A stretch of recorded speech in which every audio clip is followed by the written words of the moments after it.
여러분 안녕하십니까? 경제 현장 오늘 시작합니다. 은행들이 대출 금리를 산정할 때 기준이 되는 코픽스가 하락세를 보이고 있습니다. 고금리의 빚을 내 집을 산 영끌족들은 주택담보대출 금리가 낮아질 거란 기대가 커지고 있는데요. 하지만 코픽스 하락과 함께 가계대출이 다시 늘어날 조짐을 보이면서 가계빚 관리에 경고음이 울리고 있습니다. 집중진단에서 코픽스 하락이 가져올 금리의 변화, 그리고 부동산 시장 영향까지 자세히 짚어보겠습니다. 유튜브 실시간 댓글 의견 주시면 토론에 반영합니다. 경제 현장 오늘입니다.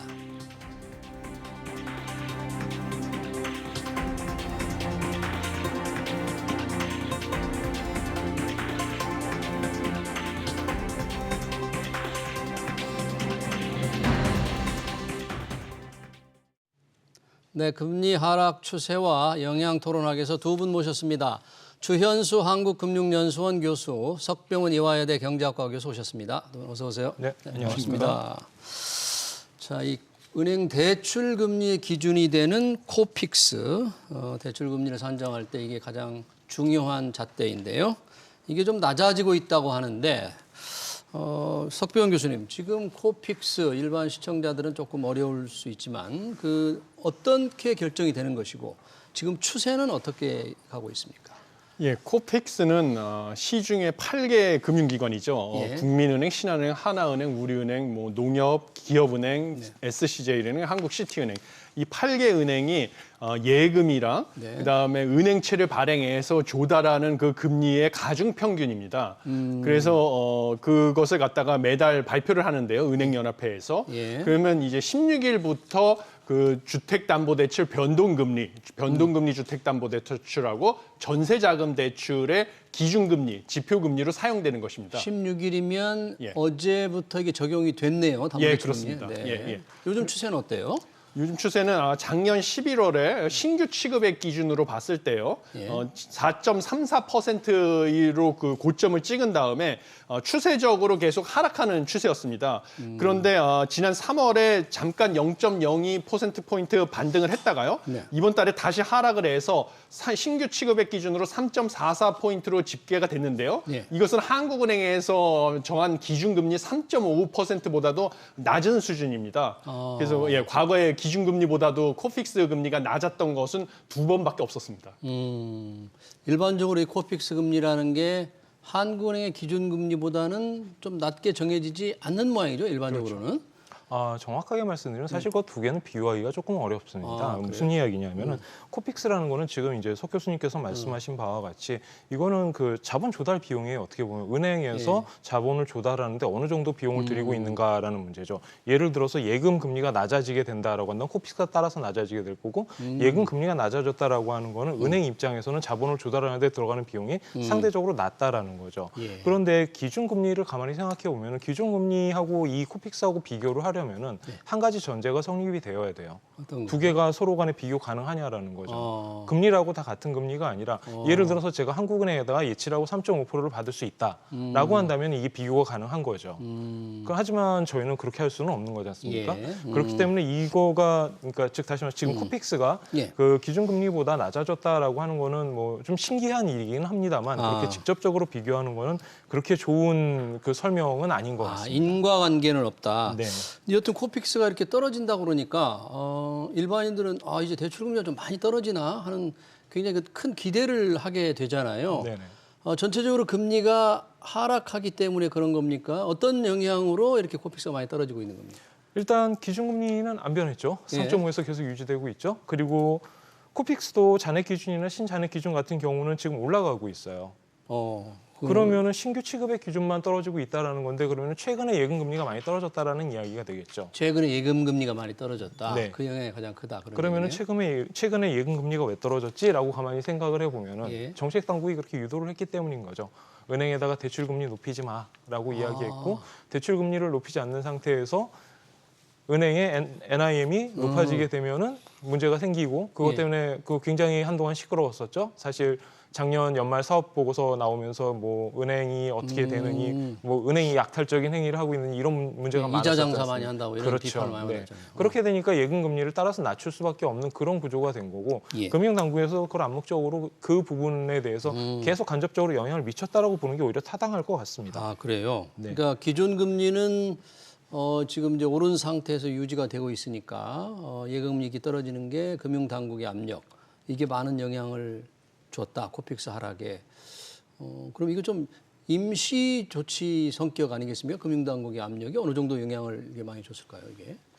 글쎄, 코픽스 하락에 직접적으로 저는 금융당국의 압력이 영향을 줬다고 생각을 하지는 않고요. 일단은 먼저 뭐 주 교수님께서 지적하신 거에 대해서 제가 간단하게 설명을 드리면요. 예, 예. 기준금리하고 코픽스가 전혀 연관이 없다 이렇게 말씀을 하시는데 그렇게 보지 않습니다. 왜냐하면 한국은행에서 기준금리라고 타겟 그 목표 이자율을 발표를 하고요. 예. 그 목표 이자율을 유지하기 위해서 공개시장 조작 정책을 사용합니다.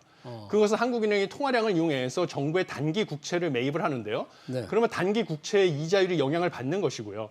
그다음에 그 코픽스의 가중평균 대상이 되는 은행 채권의 금리가 단기 국채에 연동해가지고 은행들이 은행 채권을 발행해서 자금을 조달할 때 은행채의 금리를 단기 국채에 연동을 해가지고 그걸 참고로 설정을 하게 돼 있습니다. 예. 그러면 은행채 금리도 기준금리에 영향을 받아서 정해지는 것이고요. 예. 그거에 따라서 예금금리도 영향을 받기 때문에 기준금리하고 코픽스 금리하고 전혀 별개로 결정이 되는 것이 아닙니다. 알겠습니다. 그렇게 네. 저는 생각을 하고요. 그런 예, 예. 메커니즘이 있는 것이고요. 그다음에 지금 뭐 금융당국의 압박으로 직접적으로 코픽스가 뭐 떨어진다고 보기보다는 대출금리 자체는 금융당국의 압박으로 낮아진 측면이 있습니다. 왜냐하면 예. 지표금리보다 그 대출금리의 하락 속도가 더 빠르기 때문입니다. 그 말인즉슨 지표금리에다가 은행들이 가상금리를 더해서 대출금리를 설정하는데요. 그렇죠. 이 가상금리가 낮아졌다는 것이죠. 그래서 가상금리 중에 일부는 이제 금융당국의 압박의 영향이고요. 그다음에 추가적으로 대출금리가 또 하락할 요인이 있는 것은 뭐냐면 예. 금융당국이 은행들에게 대출금리 인하 압박을 하니까 은행들이 온라인 원스톱 대환대출 플랫폼을 갖다가 이달 31일부터 출범하게 됐습니다. 온라인 원스톱 원스톱 대환대출. 대환대출. 그건 네. 뭡니까? 그게 뭐냐면 이제 직접 영업점을 방문하지 않고요. 소비자들이 웹페이지에 인터넷에 접속을 해가지고 예. 각 금융사마다 대출 금리를 한꺼번에 웹페이지에서 비교를 할 수가 있고요.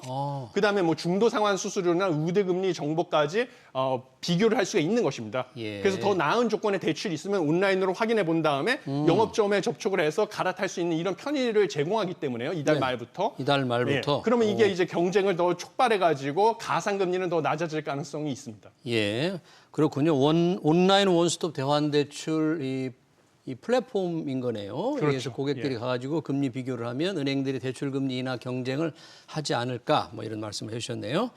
여튼 이 코픽스라는 게 지금 하락 추세니까 이걸 기준으로 대출 금리가 결정이 되지 않습니까? 주담대 금리.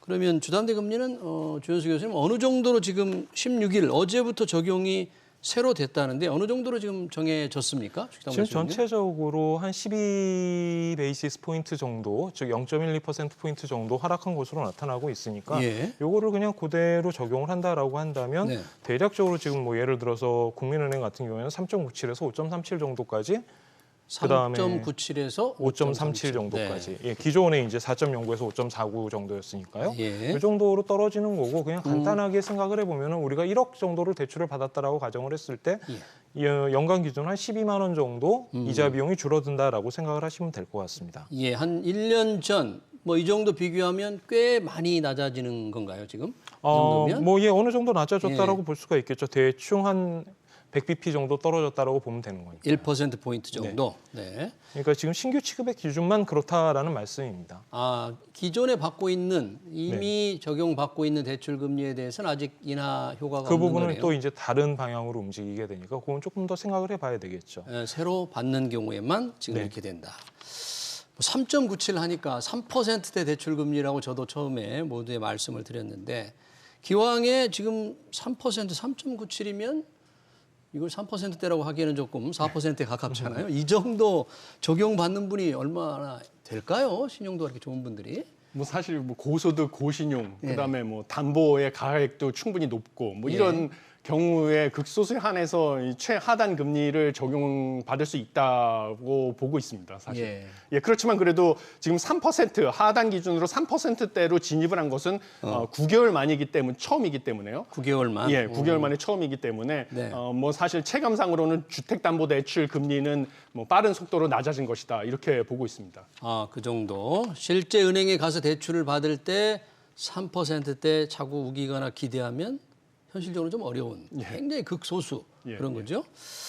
자, 그러면 전체적으로 이게 뭐 금융당국의 압박의 영향도 있을 테고 시중금리가 떨어진 영향도 있을 테고 여러 요인이 동시에 작용했을 텐데 이 연준이 이제 6월에 또 FOMC를 해서 금리를 결정하잖아요. 현재 동결 가능성이 굉장히 많은데 이게 어떻게 이 코픽스 대출금리 하락에 또 계속될 것 같습니까? 아니면은 동결이 되면 현재 수준에서 다시 더 떨어지진 않을 것 같습니까?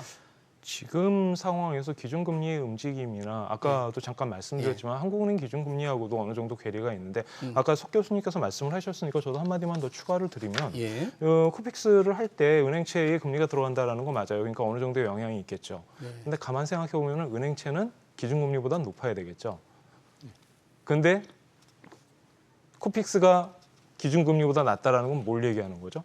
예금금리는 이거보다 훨씬 더 낮다라는 얘기죠. 예금리는 더 낮다. 네. 아. 그렇기 때문에 제가 현실적으로 기준금리하고 네. 이 코픽스하고 연결을 짓는 게 조금 무리가 있다라고 말씀을 드리는 거고요. 예, 알겠습니다. 전체적으로 봤을 때 그러면은 미국 금리가 동결된다라고 가정을 해보죠. 네. 동결되면은 우리나라 같은 경우에는 지금 금리를 더 추가적으로 인상할까요? 거의 아니다라고 생각을 하고 있죠. 그렇죠. 그리고 심하게 이야기를 할 때는 지금 미국의 그 페더럴 펀드 레이트가 올라가느냐 안 올라가느냐 하고 우리나라의 기준금리가 올라가느냐 안 올라가느냐는 거의 독립적으로 움직이기 시작한 지 조금 됐죠. 아, 우리나라 통화정책과 지금 미국의 연준의 통화정책 그대로 따라가지는 않고 있다는 거죠. 왜 그러냐면 한국은행에서는 더 이상 올릴 만한 여력이 없다라고 생각을 하고 있는 거기 때문이죠. 예. 거기다 한 가지만 더 말씀을 드려보면은 지금 현재 3개월물 어느 정도의 거래가 되고 있죠? 3.35 정도의 거래되고 있어요. 예. 그다음에 6개월물 3.38 정도 거래가 되고 있습니다. 네. 무슨 이야기냐면은 기준금리보다 낮은 수준에서 거래가 되고 있다라는 이야기예요. 예. 현재 국채 수익률이 이렇다. 기준금리가 낮다. 우리나라의 경우에. 그렇다라고 한다면 한국은행이 기준금리를 지금 상황에서 추가적으로 올린다라고 생각하는 거는 조금 기대하기 어렵다라고 봐야 되겠죠. 예. 그런 상태에서 그 미국의 기준금리의 움직임이 코픽스에 영향을 미칠 것이다라고 생각하는 거는 조금 너무 과도한 기대 같습니다. 아, 미국의 기준금리 동결이 자체가 코픽스.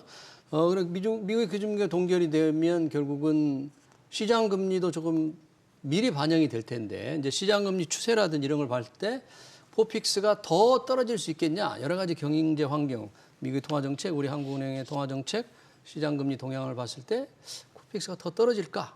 왜냐하면 이 대출을 한 사람들은 이제 금리가 얼마나 더 떨어질까 굉장히 관심이 많으니까요. 어떻게 보십니까? 예, 저는 뭐 코픽스뿐만 아니라 뭐 코픽스를 기준으로 나오는 우리나라의 그 뭐 주담대 변동금리, 예. 그다음에 뭐 은행채 금리, 이거는 이제 주담대 혼합형 금리의 지표 금리가 되는데요. 예. 근데 추세적으로 하락할 가능성이 크다라고 보고 있습니다. 추세적으로 하락할 것 같다. 예. 왜냐하면 일단은 미 연준이 이번에 성명서에서 추가 금리 인상이 적절하다는 그 문구를 삭제를 해서 그 추가 금리 인상을 배제 가능성을 사실상 배제를 했습니다. 지난 5월 FOMC에서 최근에 그랬다는 FOMC 얘기죠? 회의 네. 끝나고 나서 네. 그 기자회견에서요. 제롬 예. 파월 연준 의장이. 그러면 왜 그 연준의 추가 금리 인상을 안 하는 것이 중요하냐면 그 한국은행에서 기준금리를 결정할 때요. 한 가지 중요하게 생각하는 것은 무엇이냐면 그 원달러 환율이 한미 금리 차가 벌어져서 원달러 환율이 상승을 하게 되면 이게 수입품의 원화 표시 가격을 상승시켜서 다시 국내 소비자 물가 상승을 자극하지 않을까 하는 그 우려거든요. 환율에 미치는 영향, 그렇죠. 미국 금리가. 그런데 미연준이 더 이상 금리를 공격적으로 인상하지 않을 거라는 강한 신호를 줬기 때문에 그 말인즉슨 강달러 현상이 더 이상 지속되지 않을 것이다라는 것이고요. 이것은 한국은행이 뭐 원달러 환율이 더 추세적으로 상승을 해서 원화 표시 수입품의 원화 표시 가격이 상승하고 이것이 소비자 물가를 추가적으로 상승시킬 압력을 우려해서 뭐 금리를 인상할 필요는 사라졌다라는 것을 이제 시장에서 확신을 하는 것입니다. 예, 그런 것이고 예. 그다음에 국내 같은 경우는 소비자 물가 지수 상승률이 더 빠르게 하락을 하고 있어서 지금 지금 3%대를 찍어가지고요. 예. 저 같은 경우는 4, 4분기 빠르면 4, 4분기에 미국보다 선제적으로 0.25%포인트 정도 기준금리를 먼저 인하할 여지는 있다라고 보고 있습니다. 우리 한국은행 금통위는 4분기 미국보다 먼저 기준금리를 내릴 가능성이 있다. 내릴 가능성이 있다고 봅니다. 왜냐하면 그것도 여전히 그 한국은행에서 발표한 중립금리가 2에서 3%인데요. 네. 3.25%라고 해도 중립금리 상단인 3%보다는 높기 때문에 금리가 중립금리보다 높으면 물가는 서서히 떨어지게 돼 있거든요. 중립금리라는 게 어떤 뜻입니까? 중립금리라는 것은 쉽게 말씀을 드리면 재화와 서비스 시장에서 수요와 공급을 일치시키는 수준의 금리를 나타냅니다. 네. 그래서 기준금리가 중립금리보다 높게 되면요. 국내의 제품, 서비스 시장에서 공급이 수요보다 많아지는 것이죠. 아, 그리고 공급이 많으면 당연히 가격, 물가는 떨어지게 돼 있습니다. 네, 현재 금리는 중립금리보다 많이 높은 높은 수준이다. 그래서 4분기 정도 금리 인하 가능성이 네, 있다. 0.25%포인트를 인하해도 여전히 중립금리보다 높은 긴축적인 수준이기 때문에 네, 그런 그런 게 가능하기 때문에 이런 걸 바탕으로 봤을 때 은행채 금리도 추세적으로 하락을 하고요. 네. 그다음에 코픽스 금리도 은행채 금리뿐만 아니라 참고를 해서 예금 금리를 정하기 때문에요. 네. 이것도 역시 추세적으로 하락할 가능성이 크다. 네. 이렇게 보고 있습니다. 금리가 떨어지면 이 기존에 돈을 빌린 분들은 이자 부담이 좀 덜어질 것 같으니까 좀 기대를 하는데 이렇게 금리가 조금 떨어지는 조짐, 안정되는 조짐을 보이니까 대출이 다시 늘어난다는데 그동안에 대출이 조금 줄어왔죠. 근데 다시 지금 최근 들어 늘어나는 겁니까? 어느 정도 늘고 있습니까? 이게? 예, 뭐 많이 늘지는 않았어요. 대충 지금 가계대출 잔액 보면 한 1,052조 정도 되는데 여기에서 예. 이제 전월 대비해가지고 한 2조 3천억 정도 늘은 겁니다. 그러니까 일단 늘기는 늘었다. 예. 지난 한 2개월 정도는 계속해서 줄고 있었는데 그게 반전이 됐다라는 점에서는 별로 좋은 느낌은 아니죠. 아, 좋은 느낌은 아니다. 네네. 그러니까 대출을 좀 줄여가야 되는데 다시 늘어나니까 그게 조금 문제가 될 수 있다 이런 건가요? 네, 근데 이제 문제는 명확해요. 도대체 뭘 하겠다는 건지 정확하게 이야기를 하고 시작하자라는 거죠. 예. 무슨 이야기냐면 기준금리 그대로 놔두고 지금 인플레이션 3.99 더 떨어질 것 같으니까 우리는 인플레이션이 안정화됐어. 그러면은 금리를 추가적으로 더 내릴 수도 있지 않을까라고 이야기를 하고 있는데 예. 기본적으로 한전 어떻게 할 건데요? 한전. 네네. 네, 한전은 한전에서 지금 기본적으로 죄송합니다. 예. 한국전력이 그 적자 BEP를 맞추기 위해서 대략적으로 올해 금리 요금 인상을 해야 되는 게 50원 정도다라고 추산을 하고 있는데 네. 이 정도면은 CPI에 미치는 영향이 대략적으로 0.95%, 하니까 뭐 한 2.2%대까지도 생각해 봐야 됩니다. 한전이 제대로 그 전기요금을 다 올린다면 네. 그 정도 영향이 있을 거다 이거죠. 그렇죠. 네. 안 올린다면 그거는 채권 시장에서 유동성을 빨아들이겠죠. 아, 채권 시장에서. 둘 중에 하나 네. 어떻게 할 거냐라는 거죠. 예. 두 번째 결과는 작년 말에 봤었죠. 그러니까 우리나라에서 CPI가 안 올라가고 있는 거는 간단해요. 정책 당국이 이거를 막아주고 있기 때문이에요. 억지로 눌러놨다. 억지로 물가를. 늘어났다라는 예. 거죠. 예. 그러면 어떻게 할 건데 이 부분에 대해서 이거에 대해서 하지 않고 그다음에 한국은행의 지금 스탠스가 문제가 되고 있다라는 게 지금 현재 상황에서 인플레이션이 3.9니까 유동성을 일부러 지금 공급하고 있는 겁니까? 그거는 아니잖아요. 네. 지금 한국은행이 유동성을 공급하고 있는지의 여부도 좀 불명확합니다만 시장 자료를 보면은 아까 말씀드린 것처럼 1년 미만의 국채 금리가 3.5 미만으로 가 있다라는 거는 이거는 어쨌든 간에 지금 정책 당국이 유동성을 공급하고 있다라고 볼 수밖에 없는 그런 예. 전형적인 구조라는 거죠. 그러면은 유동성을 공급했으면 이게 어디로 흘러가느냐라는 거죠. 지금 대출 어디로 가느냐? 뭘 하는데 결국 돈을 간다라는 빌리느냐? 거죠. 집 사는 데로 그런 거죠.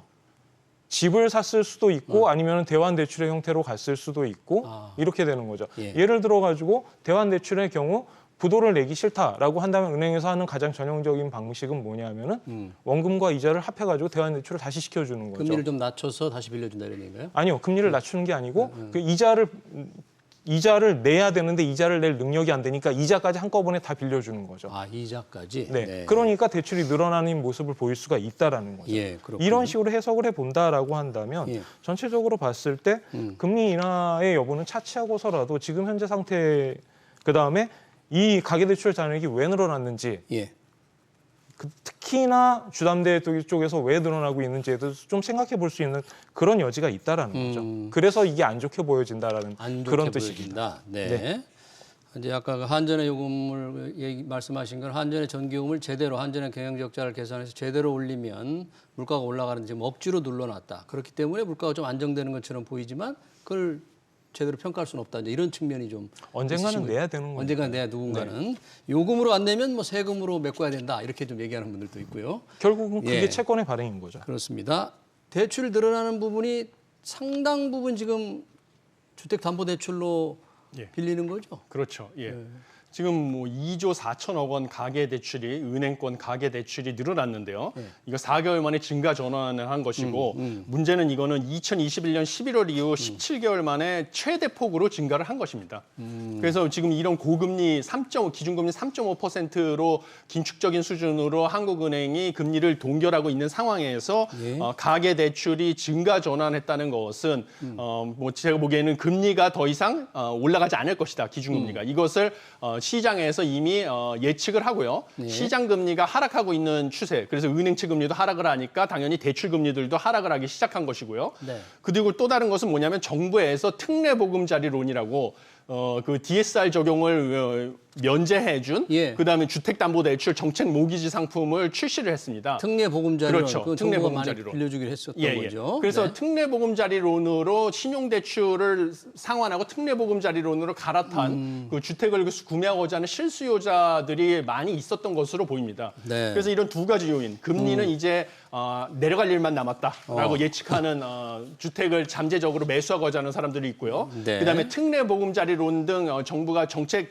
모기지를 출시를 해서 주택담보대출로 신용대출을 상환하고 주택담보대출로 갈아탄 그런 수요자들이 많았던 영향으로 보입니다. 네, 특례보금자리론, 정책자금 대출에 영향이 좀 많이 있을 것 같다는 거와 이 금리가 내려갈 것 같으니까 이제 좀 잠재적인 부동산 매수세가 이렇게 보통이 되는 게 아니냐 이건데 정부도 뭐 부동산 시장 연착륙을 지금 유도를 하고 있습니다. 급락하는 것보다는 천천히 안정되기를 바라고 있는데 다시 매수세가 생긴다. 부동산 매수세, 금리 하락 추세를 타고 빚도 좀 더 늘어나는 문제 있을 수 있고 부동산 가격이 또 다시 더 떨어질 거다. 이렇게 보는 분들도 있는데 이런 상황에서 돈을 빌려서 다시 집을 사는 세력 사람들이 많이 늘어난다. 조금 문제가 되지 않겠습니까? 어떻게 보십니까? 일단 이 문제는 좀 뭐 이것저것 생각해 봐야 될 것이 있는데 예. 첫 번째로 좀 생각해 봐야 될 거는 뭐냐면은 가격 하락이 됐다. 예를 들어서 금리가 떨어졌다라고 생각을 해보죠. 그래서 예. 가격이 하락이 됐다. 아 그러면은 내가 살 수 있으니까 집을 사자라고 생각을 했다라고 가정을 해보죠. 예. 그러면은 수요가 증가하는 거죠. 네. 수요가 증가하면 가격이 떨어지면 안 되죠. 부동산 수요가 늘어나면 네네. 가격은 다시 또 오를 수 있다는 거죠? 그렇죠. 네. 사실 어떻게 보면 정책 당국에서 바라는 바는 이거예요. 제발 많이 떨어지지 말자. 연착륙. 그러니까 너무 네, 연착륙이라는 게 너무 그런 얘기가 되는 거죠. 네. 그게 되려면 수요를 늘려야 돼요. 부동산 수요. 네. 그렇죠. 줄 수밖에 없는 거죠. 네. 특히나 추가적으로 공급이 당분간 마무리되지 않는다는 가정하에서는 이제 뭐 내년 죄송합니다. 네. 내년 정도에 이제 그 공급이 급격하게 둔화된다 뭐 이런 이야기가 있긴 합니다만 예. 그거는 조금 놔둘 필요가 있고요. 그다음에 이 부분이 또 그다음 부분으로 생각해 봐야 예. 될 게 오케이 그러면 추가적인 수요 때문에 가격이 조금 올라갔어라고 생각을 해보죠. 우리가 보통 이거를 뭐라고 하죠? 인플레이션이라고 하죠. 부동산 가격이 다시 오르면 역시 이것도 물가를 올리는 인플레이션으로 본다. 그렇죠. 네네. 네. 지금 정책 당국에서 그 유동성을 공급을 해가지고 부동산을 안정화시키고 안정화된다라면 물론 좋겠습니다만 저도 그걸 기대하고 있습니다만 만약에 거기에 조금이라도 삐끗해가지고 가격이 올라가게 된다면 그것은 그냥 인플레이션일 뿐이고 우리가 그거를 조금 심하게 이야기를 하면 버블이라고 이야기를 하는 거죠. 예. 지금 제가 이 이야기를 하면 너무 멀리 가는 거 아닌가라고 네. 생각하시는 분들이 계실 거예요. 네. 지금 뭐 잠깐 급락하다가 조금 안정되다 조금 고개를 드는 정도니까 뭐 버블을 얘기하는 게 좀 너무 빠르다 이렇게 너무 생각하는 빠르다라고 분도 있겠죠. 얘기할 수도 있겠죠. 네. 다만 우리가 생각해 봐야 될 거는 뭐냐면은 정책 당국에서 유동성을 뿌려가지고 시장을 안정화시킨다라는 그런 생각은 굉장히 위험한 사고 방식이라는 거죠. 그게 초점이군요. 네, 잘할 수 있겠니?라고 얘기해봤을 때 이전에는 잘했니? 그러니까 특례보금자리론도 비슷한 거잖아요. 그렇게 돈을 뿌려서 시장을 안정시킨다는 거는 잘 안 되는 거다 이런 거. 그렇게 쉽지 않다라는 쉽지 얘기죠. 않다. 그 부분은 어떻게 얘기하면은 실제적으로 그 부분의 문제를 갖고 있는 사람들을 위한 어떤 스페시픽한 그 도움을 주는 거다라고 한다면 그거는 맞을 수 있어요. 예. 하지만 시장에 영향을 미칠 규모가 되면 안 된다라는 거죠. 그러네요. 그게 곧 가격 인상이고 다시 인플레이고 버블이 될 수 있다. 뭐 이렇게 걱정하시는 건데 아까 석병훈 교수님께서 이제 금리가 낮아질 가능성을 생각하고 잠재적 매수세가 있다. 그러면 부동산 가격도 오르지 않을까 하는 기대가 좀 있다고 그랬잖아요. 예. 오를 거라고 이제 회복될 거라고 보는 분도 있지만 다시 급락할 거라고 보는 분도 있거든요. 예. 혹시 교수님 보시기에 이 최근의 금리 추세, 뭐 부동산 동향 무슨 전망이나 연관 관계 같은 거 생각해 본 적 있으세요? 예, 저는 뭐 부동산 관련해 가지고 거시경제학적 방법론을 오랫동안 연구를 해왔기 때문에요. 예. 최근에 부동산 가격은 2분기 안에 저점을 확인하고 그다음에 뭐 추세적으로 상승을 할 것이다라고 예측을 하고 있습니다. 2분기에 저점 확인하고 예, 추세적으로 지금 상승할 2분기잖아요. 가능성. 예, 지금이 그래요? 저점이다. 왜 그렇게 저점에 보시는 가깝다. 거예요? 왜냐하면 세 가지 요인을 선행 연구에서 부동산 가격 상승을 결정하는 것으로 꼽고 있는데요. 예. 첫 번째는 주택 가격에 대한 시장 참여자들의 전망입니다. 시장 참여자 예. 전망. 그다음에 두 번째는 금리 상황입니다. 앞으로 예. 금리 추이. 예. 그다음에 마지막은 이제 대출 규제 상황입니다. 네. 이 세 가지 지표가 제가 보기에는 앞으로 주택 가격이 평균 주택 가격이죠. 물론 평균 주택 가격이 지금 2분기 내에 저점을 찍고 추세적으로 상승할 것이다라고 가리키고 있습니다. 세 가지 지표가 예. 먼저 그 향후 주택 가격의 전망을 나타내는 것으로 제가 자주 보고 있는 것은 네. 한국은행에서 매달 발표하고 있는 주택 가격 전망 CSI 지수가 있습니다. 소비자 동향 지수인데요. 한국은행에서 발표하는 거예요. 주택 전망. 주택 가격 전망 CSI 예. 소비자 동향 지수입니다. 네. 그 매달 발표를 하는데요. 네. 이게 작년 11월을 저점으로 해가지고 올해 4월 달까지 5개월 연속 상승을 했습니다. 네. 근데 제가 이것과 KB 시세 기준으로 주요 주택 매매 거래 지수를 교차 상관계수를 계산을 해봤거든요. 예. 그랬더니 이 지표가 정확하게 3개월 선행을 했습니다. 한국은행의 주택 소비자 동향 주택 가격 전망 CSI KB의 그 지수가 KB 주택 매매 가격 지수를 3개월 정도 선행을 했습니다. 선행을 하는 인과관계가 있다. 예, 선행하는 관계가 선행하는 있다는 관계가 것을, 있다. 예, 선행 관계가 관계가 있다는 있다. 것을 제가 확인을 했고요. 그러면 이게 작년 11월을 기점으로 상승을 하기 시작했으면 점점 소비자들이 주택 가격에 대한 전망을 낙관적으로 보기 시작해 오는 것이고요. 예. 늦어도 이번 분기 안에는 저점을 확인하고 주택 가격에 대한 기대는 점점 상승하는 전망으로 가고 있다는 것을 확인할 수가 있습니다. 예. 이걸 뒷받침하는 것이 이번에 부동산원에서 발표한 소비자 전망 지수 역시 4개월 연속 상승하는 추세를 보여줬고요. 그다음에 충청북도와 세종시는 아예 향후 주택 가격이 상승하겠다는 전망으로 돌아섰습니다. 예.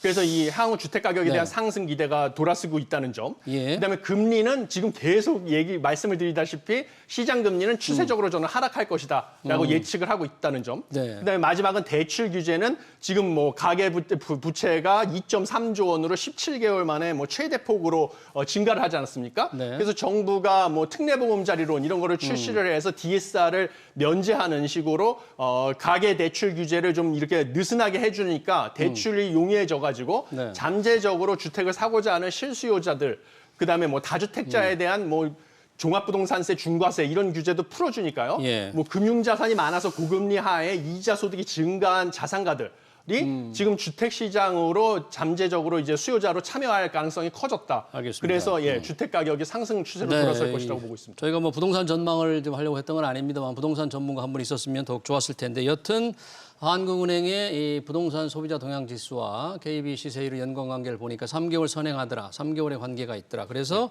2분기에 저점을 찍고 점진적으로 올라갈 것이다. 예. 올라갈 것이다. 이런 전망 우리 석 교수님은 내놓으셨고요. 부동산과 관련 없이 지금 금리가 이렇게 떨어지기는 하는데 그동안의 고금리가 굉장히 오랫동안 지속됐지 않습니까? 그러다 보니까 뭐 부실, 연체 이런 게 굉장히 많이 늘고 있다는데 그 동향은 어느 정도 심각하게 지금 혹시 봐야 되나요, 우리가? 연체율 같은 경우에는 아직까지는 그렇게 높은 수준은 아니다라고 이야기를 할 수가 있을 거예요. 그래요? 다만 이제 문제가 되는 거는 뭐냐면은 이게 지금 원화대출 연체율 추이를 보시면은 예. 중소법인 같은 경우에 좀 많이 늘어나고 있고요. 그다음에 중소기업. 가계대출 중에서도 주택담보대출 같은 것들, 예. 그다음에 가계 신용대출 같은 경우에는 특히나 연체율이 지금 빠르게 올라가고 있는 그런 모습들을 보여주고 있죠. 예. 그래서 전체적으로 봤을 때는 지금 본다라고 한다면 코로나 이전 수준과 좀 거의 비슷한 수준이다. 코로나 이전과 네, 그러니까 2020년 예. 이미 좀 오래됐죠. 그때 초반과 거의 비슷한 수준이다라고 보시면은 크게 네. 무리는 없을 것 같아요. 네. 다만 이제 속도가 조금 빠른 것 같다라는 그런 걱정들은 하고 있는 거죠. 속도가 좀 빠른 거는 걱정인데 뭐 부동산 프로젝트 파이낸스 대출 연체는 조금 심각한 수준이다. 윤석열 대통령도 모니터링을 잘해야 된다 이렇게 내각에 지시를 했다는데 그건 좀 심각한 수준인 거예요? 뭐 별로 좋아 보이진 않습니다. 여전히 안 좋아 보이고 사실 이 이야기는 작년 3분기부터 계속 나왔었던 이야기죠. 예. 그래가지고 정책 당국이 계속해서 태스크포스 관련한 작업들을 하기도 하고 그랬습니다. 네. 지금 현재 나와 있는 수치 중에서 인상적인 수치 몇 개만 말씀드려볼게요. 증권사 같은 경우에 PF 대출 연체율이 한 10% 정도 돼요. 10%. 네. 높은 거 아니에요? 굉장히 높죠. 굉장히 높죠. 예, 다른 데와 비교를 하면 굉장히 높다라고 볼 수가 있죠. 증권사들. 네, 그런데 증권사의 이 PF 대출 연체율이 10.38%라는 거에 대해서 보통 뭐라고 반응을 하냐면은 그거는 증권사가 대출을 많이 안 해서 그래라고 이야기를 합니다. 많이 안 해서 그렇다. 절대 규모가 많지 않다. 절대 규모는 굉장히 작은 편이에요. 지금 전체적으로 보면 증권사 같은 경우에는 대충 봤을 때 한 4.5조 원 정도밖에 안 되기 때문에 예. 그렇게 얘기를 할 수 있겠죠. 은행 같은 경우에는 지금 39조 원입니다. 22년 말 기준으로 네. 얘기해서. 그런데 문제는 뭐냐면 증권사 같은 경우에는 대출은 그렇지만 예. 보증이 있죠. 보증이 보증. 네. 한 24조 정도 됩니다. 어유 많네요. 네, 그래서 이거 합치면은 그러면은 별 차이 없는 거 아니야? 라고 생각해 볼 수가 있겠죠. 은행과 별 그래서 차이가 없다. 증권사의 이 대출 연체율이 높다라는 거는 좀 생각해 볼 필요가 있다라는 거죠. 예, 좀 관리를 좀 잘 해야 되겠네요. 네. 그다음에 이제 그 모 금융사에서 그 3월 초반에 CDO를 발행을 해가지고 이제 그 부동산 PF 사업 유동성을 지원을 해주겠다라고 이야기를 하고 이 부분이 이제 그 정책 당국에서 코멘트를 했었죠. 문제는 뭐냐면은 여기에서 코멘트를 할 때 이 돈을 가지고 5천억 원을 갖고 누구를 지원을 해주냐라고 이야기를 했을 때 그래서 회사 이름은 그 거론하지 않겠습니다만 네. 수도권에 사업장을 둔 사옥의 대형 건설사라고 했어요. 무슨 이야기냐면은 네. 금융기관이 특별히 자금을 마련해서 CDO를 발행해서 자금을 마련해가지고 대형 건설사의 수도권에 있는 사업장에 대환론을 브릿지해 주는데 그 돈을 사용하겠다라고 했다라는 거죠. 그 얘기는 뭐냐면 대형 건설사가 힘들다라는 얘기예요. 대형 건설사가 힘들다. 대형 건설사도 그 브릿지론을 처리하기 쉽지 않다라는 예. 거죠. 네. 그다음에 한 가지만 더 말씀드리고 마무리 지을게요. 네. 부동산 PF 대출이 지금 129조 원 정도 된다라고 하는데 시장 안정 프로그램이 40조 원이 나왔고 그중에 PF 사업자 보증이 약 12조 원이에요. 예. 그럼 이 얘기는 뭐냐면은 129조가 대출되어 있는 시장에서 10% 정도를 정책 당국이 예. 안정 프로그램을 해서 지원을 해줘야 되는 그런 시장이라는 거죠. 아, 정책 당국이 10% 정도는 지원을 해야만 하는 시장이더라. 네. 어떻게 봐도 정상적인 시장은 아니라고 봐야 되는 거죠. 예, 그렇군요. 네. 금리는 떨어지고 있지만 고금리 상황 때 빌려준 많은 돈 그리고 특히 비율 같은 게 증권사의 부동산 PF 대출은 조금 눈여겨보고 주목해야 될 상황이다. 이렇게 정리를 할 수 있겠습니다. 네, 최근의 금리 하락 추세 그 영향 대책 토론 여기서 마치도록 하겠습니다. 지금까지 주연수 한국금융연수원 교수, 석병훈 이화여대 경제학과 교수였습니다. 두 분 고맙습니다. 네, 감사합니다. 감사합니다.